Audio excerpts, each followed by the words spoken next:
The easiest way to understand joint instability is think about cabinet doors. So I have a cabinet here, and when the cabinet doors are hitting, so if the cabinet doors are hitting, you know it's because the hinge is loose. And any hinge starts with one screw being loose, and if that screw gets loose, the next screw gets loose, the next screw gets loose, to the point where the whole hinge is loose. And when the whole hinge is loose, the door isn't going to close properly.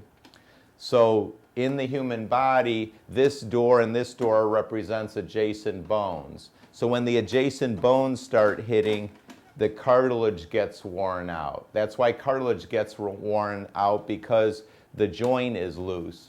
Now in a cabinet door, the only treatment for a loose hinge is you have to tighten the screws. A hammer is not going to work, a wrench isn't going to work, only a Phillips screwdriver is going to work.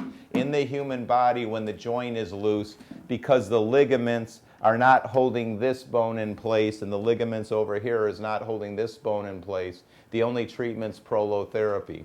Prolotherapy causes a tightening of the ligament, so then the bones glide properly, they're not hitting each other, there's no clicking, cracking, grinding in the joint, there's no reason for the joint to swell, there's no reason for the muscles to spasm, there's no reason for bone spurs to form to limit the motion. So the underlying cause of chronic pain is joint instability, and joint instability is because the ligaments are loose, much like when a cabinet doors are hitting and you know that the hinge is loose.